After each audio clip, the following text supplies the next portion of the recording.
자, 우리 옆에 분들과 다시 한번 인사하겠습니다. 오늘 정말 잘 오셨습니다. 자, 은혜받기 원합니다. 예, 감사합니다. 원래 예배 전에 대충 느낌이, 오늘은 예배 때 성도님들이 참 많이 안 오시겠다. 이런 정보를 제가 미리 알고 있었는데요. 제 생각했던 것보다 지금 너무 많이 오셨어요. 그래가지고 지금 깜짝 놀랐는데, 참 힘이 나고 감사합니다. 월요일부터 금요일까지 참 고생 많으셨죠. 우리 전순희 원사님 고생 많이 하시지 않으셨어요? 얼굴이 홀쭉해지셨는데 이렇게 피곤한 몸을 이끌고 이제 나오시는 게 참 은혜인데요. 아무쪼록 들어올 때보다 나가는 마음이 훨씬 더 행복하고 즐거운 시간 되어지기를 주님의 이름으로 축복합니다. 자, 오늘 우리가 읽은 이 본문을 보면 예수 믿는 우리들에게 너무나 유명한 말씀이 담겨져 있는데요. 자, 우리 다 같이 32절부터 33절 말씀 같이 한번 읽어보겠습니다. 시작. 누구든지 사람 앞에서 나를 시인하면 나도 하늘에 계신 내 아버지 앞에서 그를 시인할 것이요, 누구든지 사람 앞에서 나를 부인하면 나도 하늘에 계신 내 아버지 앞에서 그를 부인하리라. 저 어때요, 여러분? 많이 들어보신 말씀인 것 같죠? 사실 저는 바로 이 말씀을 묵상할 때마다 2007년도쯤에 유행했었던 어게인 평양 대부흥 운동이라는 그런 기억이 납니다. 이 당시 교계는요, 1907년에 일어난 평양 대부흥 운동이 이 땅에 다시 일어날 것을 기대하면서 이곳저곳에서 정말 대규모 집회가 이루어졌거든요. 그래서 제가 이맘때쯤 한 10만 명이 모여서 집회하는데 한번 가서 보는데요. 그런데 우리가 좀 가볼 필요가 있어요. 어찌나 그냥 찬양의 은혜가 되는지. 여러분 10만 명이 모여서 주여 삼창하는 거 들어보셨어요? 그냥 그 상태로 막 눈물이 난다니까요. 굉장히 막 10만 명이 모여서 찬양하고 막 뜨겁게 기도하는 그 기억이 나는데요. 바로 그때 한쪽 벽면에 바로 이 말씀이 쓰여 있더라고요.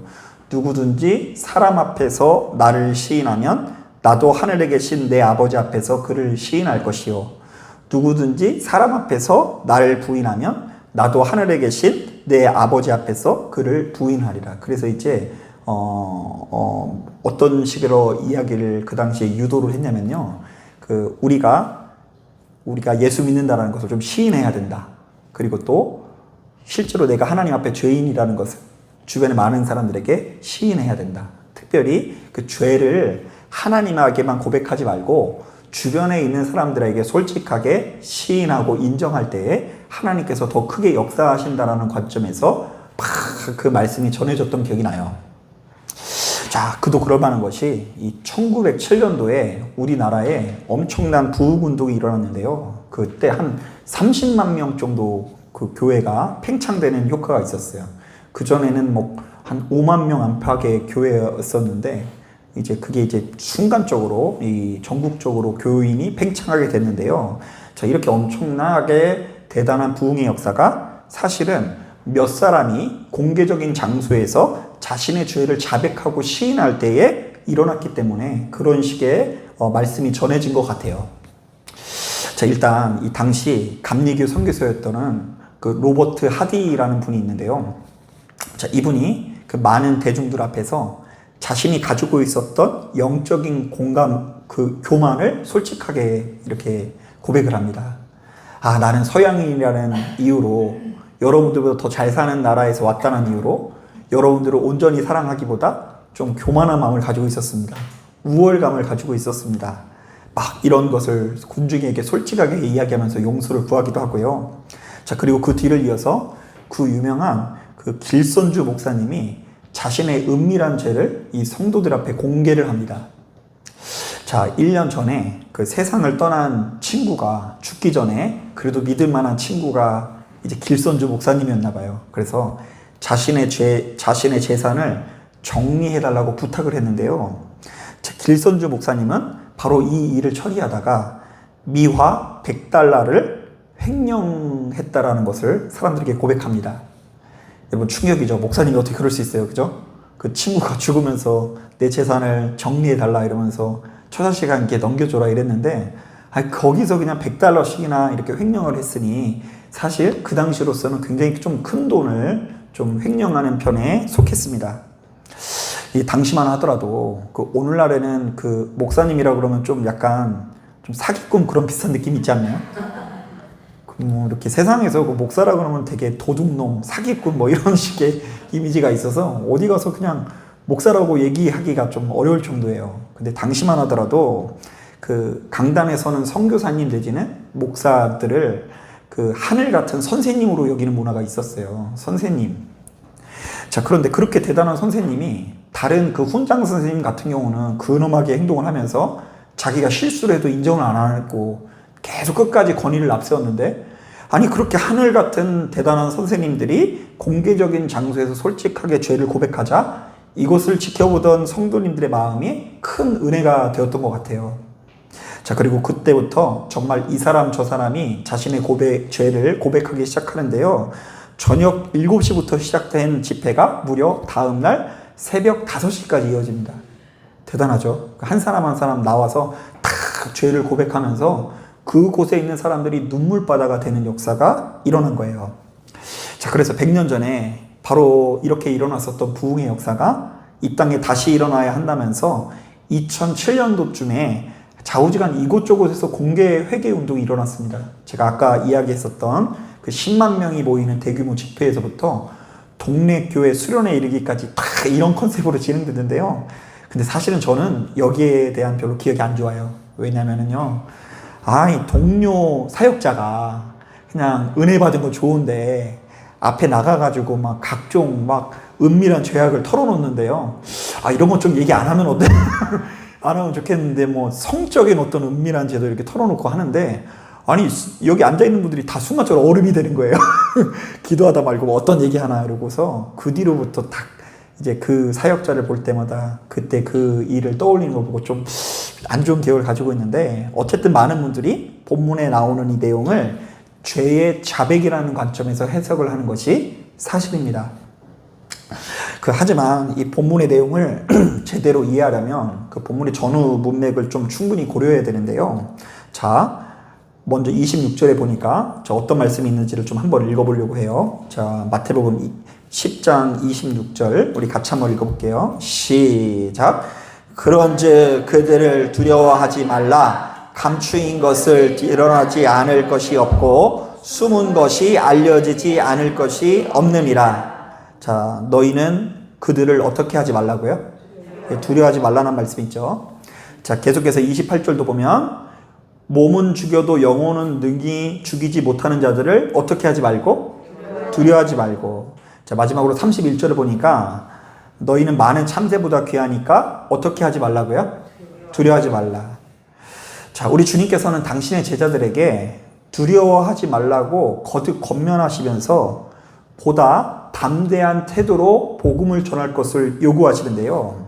이른바 너희가 주님의 진정한 제자라고 한다면 예수를 믿고 있다는 것을 주변 사람들에게 담대하게 드러낼 수 있을 뿐더러 복음을 전파하는 것을 주저하지 말라는 이야기입니다. 사실 당시 그 이스라엘 사회는 그 신정일치 사회라고 해도 과언이 아닌데요. 이른바 종교 지도자가 실질적인 힘과 권세를 가지고 판결을 할 수 있는 권세가 있었어요. 자, 그러니까 대제사장이 성도들을 감옥에 보낸다, 안 보낸다? 예, 보낼 수 있는 권한이 있어요. 그리고 대제사장이 이렇게 마음을 먹으면 함께 신앙생활을 하는 성도들에게 아주 가혹한 판결을 할 수 있는 어떤 그런 권력이 이 종교 지도자들에게 있었습니다. 그래서 실제로 주님께서는 가는 곳곳마다 이들의 핍박을 받고 쫓겨나는 장면들이 상당히 많이 기록되어 있죠. 자, 그러나 그들의 힘이 아무리 대단하고 그들의 반응이 아무리 험악할지라도 예수 믿는 우리들은 바로 이러한 사람의 권세를 절대로 두려워하지 말라고 권면을 하시는데요. 자, 도대체 그 이유는 무엇일까요? 자, 먼저 첫 번째로 예수 믿는 우리들은 우리가 누리고 있는 것이 진짜 복음이요 진리라는 확신을 가지고 있기 때문입니다. 자, 한번 따라해 보겠습니다. 예수 믿는 우리들은 우리가 누리고 있는 것이 진짜 복음이요, 진리라는 것을 확신한다. 실제로 26절에도 이와 비슷한 말씀이 담겨 있는데요. 자, 그런즉 그들을 두려워하지 말라. 감추인 것이 드러나지 않을 것이 없고 숨은 것이 알려지지 않을 것이 없느니라. 자, 그러니까 우리가 가지고 있는 것은 진짜 진리이기 때문에 아무리 감추려고 해도 그것이 주변 사람들에게 드러난다, 안 드러난다? 드러난다. 그러니 두려워하지 마라. 너희들은 약자가 아니라 실제로는 모든 것을 다 가지고 있는 강자이다. 자, 말씀 준비하다가 문득 잊혀져 있었던 기억이 하나가 떠오르는데요.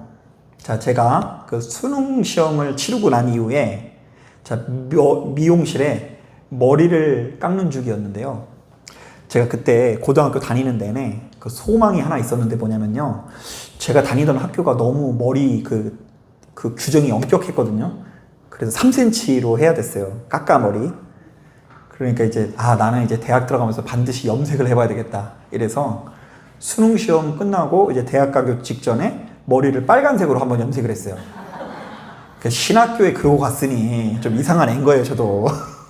이제 애들이 지금까지도 그 머리 빨간 애로 기억하는 애들이 많이 있어요. 그러니까 신학교 들어갈 때 머리 빨간색으로 했어요. 그런데 이제 그 머리를 자르고 그 머리를 빨간색으로 염색하고 있는데 그 중학교 때 저랑 아주 절친하게 어울리던 친구 중에 그 한 뭉텅이가 그 미용실로 들어오는 거예요. 자, 그들은 이제 고등학교 올라가면서 실업계 고등학교로 진학을 하고 저는 인문계 고등학교로 들어가느라 헤어졌지만 그래도 꽤 이렇게 친한 사이여서 계속 왕래를 하는 친구였거든요. 그러다가 이제 오랜만에 우연히 그 미용실에서 마주친 거예요. 자, 그런데 그 친구들이 저를 보자마자 이제 한 가지가 궁금한 거예요. 얼마 전에 얘가 수능 시험을 봤다라는 걸 알겠는데 얘네들이 지금 취업한 상태거든요. 그러니까 저를 보자마자 야, 너 어느 대학 갔어? 물어보더라고요. 자, 그러면 저는 그냥 당당하게 무슨 이렇게 신학대학을 갔다고 이야기해야 되는데 그냥 왠지 그냥 그게 몸이 꼬이는지 그래가지고 그냥 얘기하긴 했어요. 나 서울에 있는 어느 대에 갔어. 이렇게 좀 설명을 좀 했어요.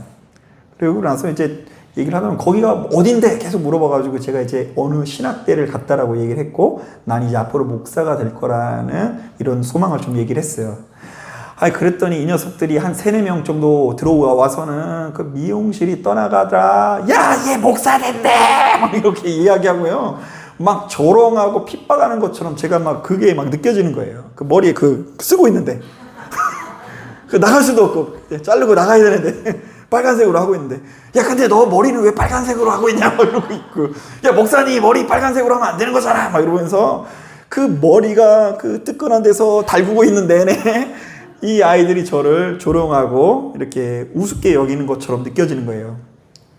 그래서 제가 그 순간 이제 19살, 20살밖에 안 되는 나이니까 얼마나 모멸감이 느껴지는지 그 1시간의 시간이 마치 억만금의 시간처럼 느껴지고요. 나가면서 그냥 솔직히 눈물이 이렇게 핑 돌더라고요. 내가 왜 이런 대우를 받아야 되냐? 그러면서 꽤 친한 친구인데도 불구하고 사실 이 초등학교 때부터 동창이었거든요. 그런데 제가 그때부터 나의 선택을 존중해주지 않은 그 친구들은 나쁜 놈들이니까 얘가 다시는 연락을 안 하겠다 이래고서요. 그 빨간 머리를 하고 그냥 갔어요. 자, 그런데 하지만 얼마 뒤에 그 시간이 흘러서 기도하다가 문득 그때가 생각이 나더라고요. 근데 이제 그때 기도하는 가운데 정립된 문제가 있는데요. 제가 그때 모멸감을 느낀 것은 그 친구가 저를 조롱해서가 아니라 걔네들이 나쁜 놈들이어서가 아니라 저 스스로 제가 지금 가야 할 길을 자랑스러워하지 못하고 부끄러운 마음을 가지고 있었기 때문이라는 걸 알았어요. 사실 그때에도 저는 교회에서는 호랑이였거든요. 교회에서는 막 기도 막 하드코어로 했어요. 그냥 지금 목소리 많이 줄어든 거예요. 그래서 제가 이제 22살 때 성대결절이 왔어요. 할렐루야! 그래가지고 목소리가 안 좋아졌다가 지금 많이 이렇게 회복된 거예요. 자, 그런데 그 열정이 순전히 맨날 교회에서만 머물고 세상 사람들 앞에서는 냉정히 말하면 한없이 쪼그라들었는데요. 왜냐하면 나는 지금 예수 믿는다라는 것을 마음속 한 구석에서는 부끄럽게 여기고 스스로를 초라하게 여기고 있는 마음이 있었기 때문입니다. 그래서 교회에서는 1시간씩 하드코어를 가지고 쫙 기도하다가도 사람들이 많은 곳에 가서는 식사 기도도 제대로 못하고 그냥 하나님 기도합니다. 끝났습니다. 이러고 얼른 밥을 먹기도 하고. 자, 그런데 이러던 제가 최근에는 조금 많이 달라졌는데요. 일단 제 안에 내가 일찍부터 예수를 믿고 예수님께서 어떤 분이신지를 알게 된 것에 대한 감사함이 생기게 되었어요. 아, 내가 예수를 알기 참 잘했다. 심지어 내가 만약 예수를 알지 못했다면 정상적인 가정생활, 사회생활을 하지 못했을 거라는 생각도 가지고 있어요. 자, 우리 가정이 이렇게 유지되는 것은 사모님의 어떠함 때문이 아니에요. 목사님의 어떠함 때문이 아니에요. 순전히 예수님의 은혜 때문입니다. 자, 그렇다 보니 내 주변에 있는 사람들도 좀 하루속히 예수를 믿기 바라고요. 아직도 예수를 알지 못하고 세상에서만 뱅뱅 돌아다니는 사람을 보면 안타까운 마음이 들기는 것이 사실입니다. 사실 여러분, 세상 사람들은 눈앞에 보여지는 것에 크게 지배를 당하거든요. 그래서 이른바 이런 말 있잖아요. 육신의 정욕과 안목의 정욕과 이생의 자랑. 이거 뭐 자랑하는 맛. 눈앞에 보암직도 하고 먹음직도 한 거, 그거 성취하는 거. 그리고 쾌락. 맨날 이렇게 눈앞에 보여지는 것만 따르고 세상의 사람들은 진짜 무엇이 행복하고 가치 있는 삶인지를 알지 못합니다. 제가 엊그제 인터넷에서 재밌는 사진을 보았는데요. 우리나라의 가장 유명한 걸그룹 중에 한 멤버가요.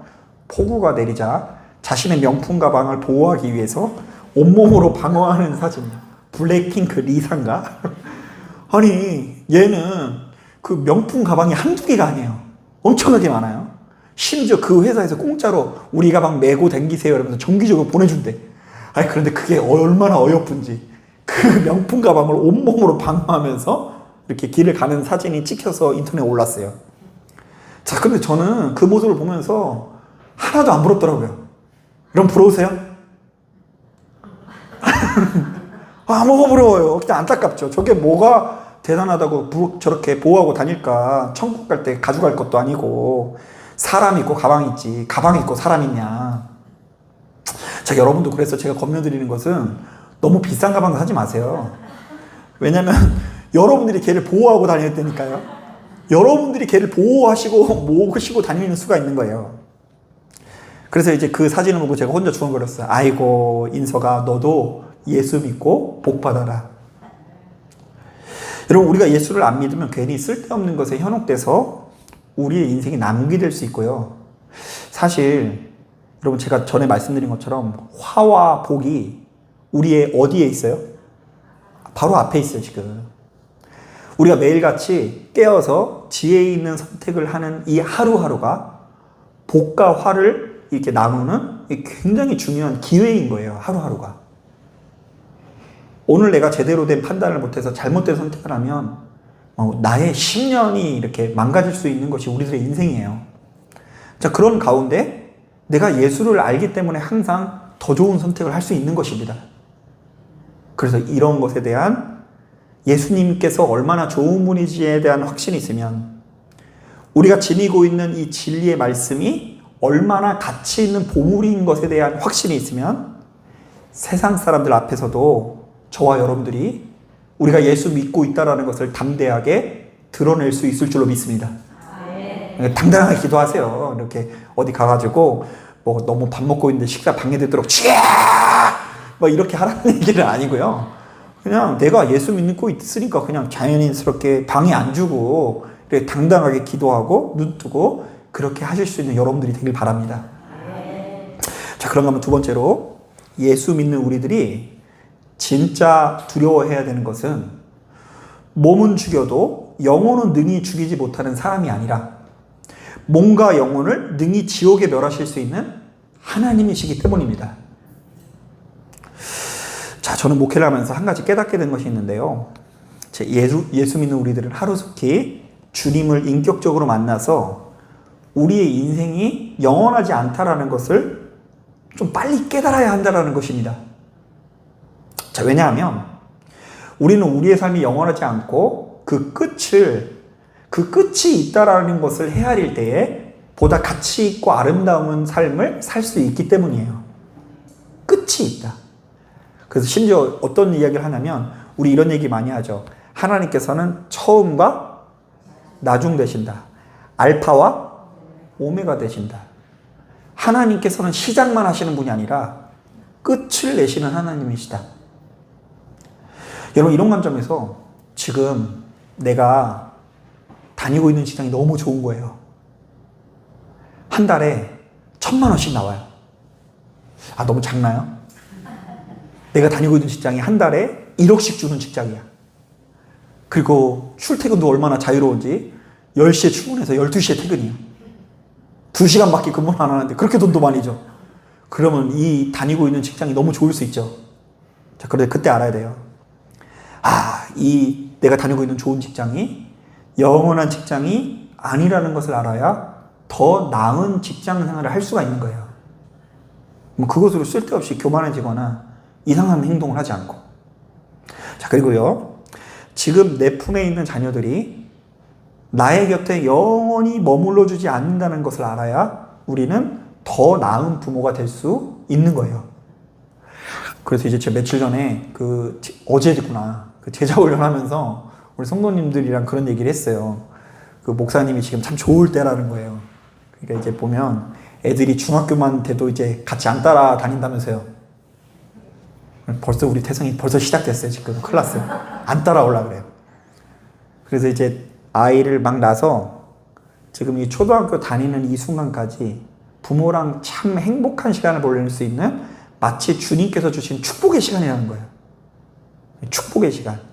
그러니까 얘가 중학교 때는 중학교 때의 모습으로 나와 함께 해주고, 고등학교 때는 더 성숙한 모습으로 나에게 헌신하고, 대학교 때는 나에게 더 헌신해주고, 그리고 직장 생활하면 나에게 돈을 뭐 얼마씩 갖다 주고 그리고 결혼한 이후에는 뭐 나를 어떻게 대접하고, 이런 것이 아니라 지금 나의 품 안에 있는 아들, 딸들이 영원히 곁에 있지 않을 수 있다라는 염두함이 있어야지 우리가 더 나은 부모가 될 수 있다라는 이야기예요. 또한 지금 내가 가진 건강이 영원하지 않고 언젠가 죽을 수 있다는 걸 알아야 보다 가치 있고 아름다운 인생을 살 수 있는 것입니다. 그래서 이제 저는 이런 점에서 감사한 게 뭐냐면, 그 감리교 같은 경우에는 목사가 되기 전에 그 수련목 제도라는 게 있어요. 그래서 이제 전도사 생활하다가 대학원을 졸업하고 나면 일정 시험을 통과해서 수련목 제도를 하는데, 제가 그 수련목 제도로 이렇게 섬기는 그 교회가 그 평균 연령이 굉장히 높아요. 전통이 130년이 넘어. 우리나라 초창기에 그 아펜젤러 선교사님에 의해서 세워진 교회예요. 그러다 보니까 그냥 장례가 얼마나 많이 나는지, 그냥 젊은 사람들은 좀 없어서 좀 무겁기는 하지만요, 이분 저분이 돌아가시는 통에 사실은 그때는 되게 불평이 많았거든요. 목사님들 몇 요일날 쉬어요? 월요일날 쉬는데 꼭 월요일날 돌아가세요. 그래서 어떤 전도사는 막 우스갯소리로 하나님 주일날 돌아가시되 월요일날 돌아가시지 않도록 인도해 줬어. 뭐 이렇게 우리끼리 얘기할 정도로 월요일날 돌아가요. 월요일날. 그러면은 그냥 이렇게 주일날 하나씩 다 벗고 놀 준비를 하다가 다시 입는 거, 이렇게 작업복을 입고서 다시 교회 나가가지고 이렇게 위문하고, 그리고 또 지금은 좀 안 그런 분위기인데 제가 사역을 할 때만 해도 사례금이 50만 원에서 80만 원 뭐 이 정도였는데, 그런데 가서 또 부주도 또 해야 되잖아요. 그런데 이제 한 달에 심할 때는 이 사람 저 사람 부주하다 보니까 얼마 안 남아. 그래서 장례가 많이 일어나는 것 때문에 되게 스트레스였거든요. 가끔씩은 막 어쩌다 한 번은 이 인도도 해야 되고. 자, 그런데 그때 계속해서 장례를 집례하다 보니까 좀 인생에 대한 그 가치관이 좀 바뀌게 되더라고요. 막 세상에서 되게 잘 나가는 사람들, 막 집이 얼마나 큰지, 서울에 있는 한복판의 집인데 그 집 안에 사우나가 있어요. 핀란드 사우나. 좋겠죠? 우리 중에 그런 부자가 나오면 우리 거기 가가지고 수련회해도 될 것 같아요. 저녁에는 사우나도 하고. 아니, 그런데 그 큰 집에 사는 사람이요, 돌아가시는 거예요, 이렇게. 대학교 총장, 그 외교관을 지내셨던 분이 돌아가시는 이 장면을 보고, 연로해지시는 장면을 보고, 인생을 조금 다르게 바라보게 되는 계기가 되더라고요. 쓸데없는 것에 집착할 게 아니라 진짜 두려워하는 것이 우리 하나님이시구나. 자, 이런 점에서 최근에 그 SNS에서 그 재밌는 소식을 들었는데요. 그 한 목사님이 그 목회를 일평생 하시다가 은퇴를 하시면서 그 생전 임종 예배라는 것을 드리시더라고요. 특이하죠. 임종 예배는 원래 돌아가시고 드려야 되는데 생전에 임종 예배를 드리겠다. 그러면서 어떻게 얘기하냐면, 나는 천국에 갈 테니 오실 때 캐주얼한 복장으로 오십시오 이러더라고요. 그래서 이제 실제로 캐주얼한 복장으로 오셨어요. 그리고 자신은 삼배 옷을 입고 죽은 사람처럼 이렇게 있는 거예요.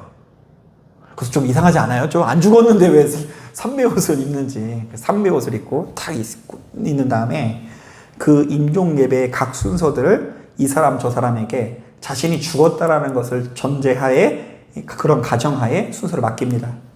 자, 기도나 설교라든지 이미 이 사람 죽었다라고 하고서 막 설교를 하고요.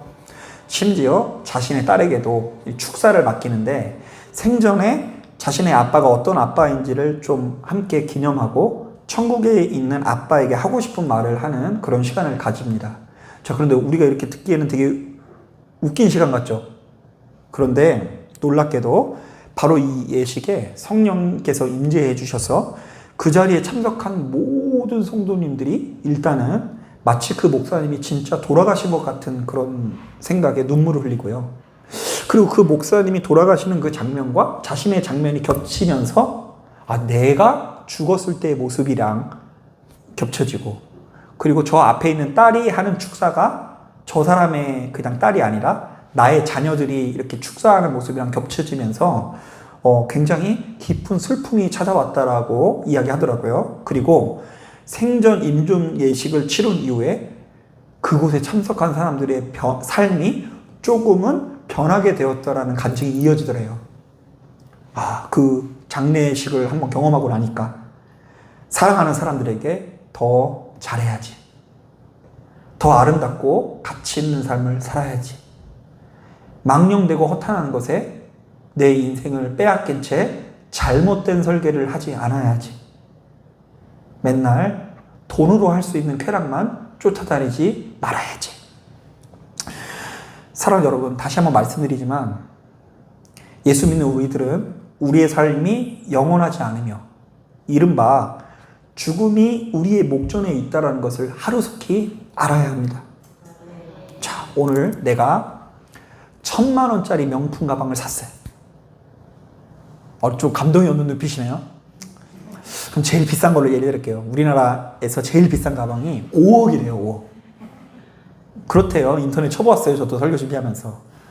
여러분, 내가 오늘 5억짜리 명품 가방을 샀어요. 할렐루야. 이만하게 5억짜리. 그걸 갖고 다니면요, 내 얼굴에서 막 빛이 나죠. 모든 사람들이 다 저를 부러워할 것 같아요. 5억짜리 명품 가방으로 좀 부족하면 10억짜리 오픈 스포츠카를 샀어요. 버튼 하나 누르면 뚜껑이 막 열려. 그러면서 그냥 5억짜리 10억짜리 차를 사고 가방을 메고 다녀요. 성공한 사람이에요. 그런데 다음날 죽는 거예요. 이거 사는데 60년 걸렸는데 하루 메고 다음날 주께서 오라시면 가야 하는 것이 쏠린 거예요. 그런데 아무리 전해도 사람들이 이것을 잃어버려요. 영원한 생명을 꿈꾸라. 이것은 우리의 숨이 끊어지지만 또 다른 영적인 세계가 있어서 저 천국에서 하나님과 동행하면서 영원한 삶을 살아갈 수 있다는 걸 기억하라는 것인데, 천국이 있다는 것을 잃어버리는 거예요. 지금 이곳에서 영원히 살 줄 알고 하나님께서 신호를 보내시면서 이것도 약해지고 저것도 약해지고, 이것도 소화가 안 되고 저것도 소화가 안 되고, 이것도 입어도 맵시가 안 나고 저렇게 해도 안 어울리고, 나의 아름다움들이 서서히 사그라들고 있는 와중에 신호를 보내면서, 야, 너에게 주어진 날이 이제 얼마 남지 않았다라고 하나님께서 말씀하시는데도 불구하고 그 모든 것을 외면한 채 노세 젊어서 노세. 이왕 논 김에 제대로 한번 놀아보세요. 저들이 가지고 있는 모든 것들을 내가 누릴 수 있도록, 나도 역시 누릴 수 있도록 나의 삶 가운데 역사하여 주옵소서. 이렇게 쓸데없는 기도로 우리의 인생을 낭비할 때가 참 많다라는 거예요. 자, 그러면 여러분, 그럴 것이 일단은 미혹된 상태예요. 그렇게 미혹됐으니까 일용할 양식이 있음에도 불구하고 감사하지 못하고요. 지금 나에게 주어진 진짜 축복이 무엇인지를 분별하지 못한 채 세상 가난하고 초라하고 불쌍한 사람의 형상으로 하루하루를 살아갈 수밖에 없는 것입니다. 우리가 어느 정도 벌어야 다른 사람들이 나를 부러워할까? 우리가 어느 정도 가지고 있어야 다른 사람들이 나를 크게 여길까? 내가 뽐낼 수 있을까? 여러분, 제가 얼마 전에 그 광화문 일대를 지나가다가 우리나라 최고의 그 기업인이죠. 최대 기업의 기업인인 CEO, 그 이제 S그룹 그 CEO를 막 규탄하는 데모를 한번 목격한 적이 있어요. 암흑의 재벌은 물러가라. 뭐 국민들에게 피해를 입힌 암흑의 재벌은 물러가라. 야, 재산이 조 정도 있으면요, 우리가 참 존경받고 정말로 주변 사람들에게 떵떵거리면서 사랑받으면서 대단한 삶을 살 것 같죠. 여러분, 한 조 정도 있으면 위에 건물 다 사주실 거예요? 아니, 조 있으면 뭔들 못해. 그냥 시흥을 다 사서 주지. 시흥 다 사주죠. 뭐 이자만 해도 뭐 한 달에 얼마야 그게. 그런데 재산이 뭐 수조, 뭐 수십조가 있는데도 불구하고 그 사람들이 다 욕하고 미워하고 막 되게 업신여기더라고요. 그래서 제가 그 모습 보면서 제가 재벌 아니길 참 다행이라는 생각이 들었어요. 돈 있으면 큰일 날 뻔했어요. 저도 거기서 욕먹을 뻔했잖아요. 그죠? 여러분, 다시 한번 말씀드리지만 예수 믿는 우리들은 우리의 삶이 영원하지 않으며 죽음이 우리의 목전에 있다는 것을 하루속히 알아야 합니다. 그러면 지금 눈앞에 보이는 풍요로움에 그래도 마음을 덜 뺏기고요. 뺏기더라도 다시금 돌아오게 돼 있어요. 자, 그래서 의외로 이 교회는요, 어떤 사람이 천국을 누리냐면 몸에 아픈 데가 많은 분들이 천국을 누리는 경우가 되게 많이 있어요. 의외로. 몸이 아프니까 돈이 필요 별로 없는 거예요. 마음이 안 좋고 뭔가 만족이 안 되는 병이 있다 보니까 다른 모든 것들을 통해서는 자기의 그 갈급한 마음을 채울 수 없고 오로지 누구만이요?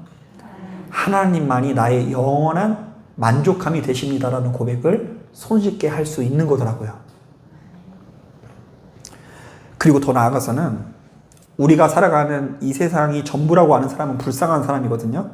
근데 이것이 아니라 천국이 있다는 것을 굳게 믿는 자들은 지금 당장에 성공하고 출세해서 이 땅에 잘 나가는 사람들을 보면서도 그다지 부러워하지 않게 되고요. 그리고 정말로 지옥에 우리 모두를 떨어뜨릴 수 있는 하나님을 더더욱 무서워하는 인생이 될 수가 있는 것입니다. 사랑 여러분, 이 같은 사실을 깨닫고 시간이 지나면 지날수록 내가 예수를 알고 있다는 것에 대한 자부심을 가지시고 너무 막 초라하게 신앙생활 할 필요 없어요. 세상 사람 날 보러 아니야 해도 나도 역시 세상 사람? 뭐가 부러워? 안 부럽네. 근데 조금 부러울 땐 있죠. 그죠? 가끔씩 부러울 땐 있어요. 저도 말해놓고 하니까 조금 약간 다 그렇긴 한데. 자, 그런데 여러분, 바로 이것을 위해서 정말로 우리가 가지고 있는 게 진짜 복이라는 걸 확신하시고 진짜 두려워야 되는 분은 하나님이시라는 것을 기억하시는 저와 여러분들 되기를 주님의 이름으로 축복합니다. 자, 기도하겠습니다.